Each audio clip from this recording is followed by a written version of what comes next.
What's up, guys? How's it going? It's Matt here. So we're going to be talking about one of the biggest mistakes I see veteran shooters make when they're actually out shooting. We're going to talk about it real quick. We're going to talk about how to mitigate it and how to shoot better. So let's get into it.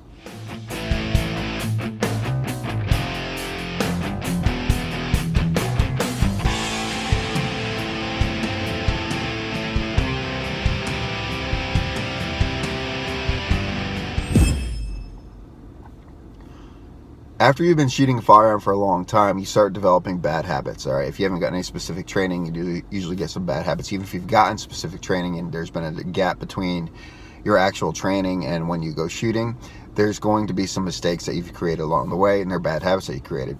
Now, a lot of gun people out there, if you're like me, you like to look at YouTube, you like to look at stuff, get little tips here and there and stuff like that too. And that can be a big problem, because one of the biggest mistakes that people do when it comes to shooting, one of the easiest things to correct is their trigger control. Is one of the easiest things to correct is their trigger control. You need to stop shooting to reset. All right, you need to stop shooting to reset. Now, what that means, when you fire a gun, you pull the trigger. All right, you take that slack out of the trigger, get to the wall, and you gently pull it back to your rear, straight back to your nose. The gun fires, it cycles, and you're holding that trigger back. You haven't let go of it, and then you gently release it after the firearm cycles. And the reset will either click or it'll reset, and then you gently pull it back.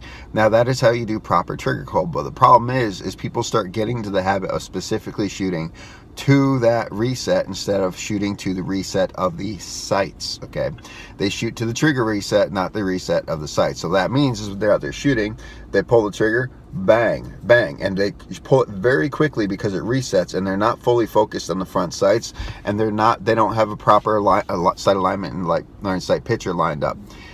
This is a very easy thing to correct. You use trigger control. You use trigger control every single time you shoot it, which is, once again, you pull a trigger, you take that little slack out trigger, get to that wall, gently release it, it cycles, you hold that trigger back, which is called the follow through, and you focus on that front sight tip, and you reset it, focusing on that front sight tip, making sure that front sight tip is still lined up. Then you gently squeeze the rest out.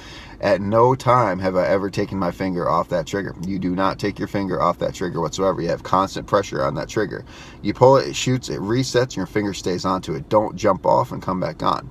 The biggest mistake new shooters make is they pull it really fast and they take their finger completely off the trigger. They pull, boom, and take it off, boom, and take it off.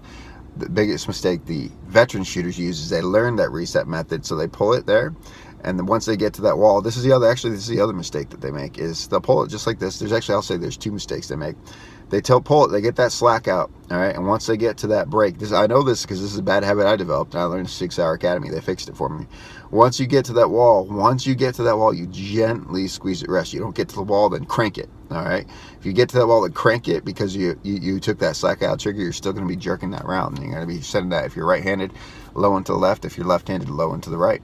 So, how to mitigate trigger control issues, that is, finger always on trigger every single time you squeeze the trigger till you get that slack out, get to the wall, squeeze it, bang, it cycles, focusing on the front sight tip. Do not look at the target, look at that front sight tip.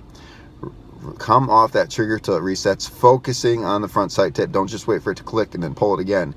You take your finger off that trigger, and your primary focus is that front sight. And when those front sights are lined up, then you don't jerk it, you gently squeeze the rest out of the trigger. That is how you mitigate trigger control issues for veteran shooters or new shooters. Anyway, guys, if you like this video, like, share, subscribe, tell your friends about me. Remember, it's our responsibility to take care of each other and protect each other. Peace.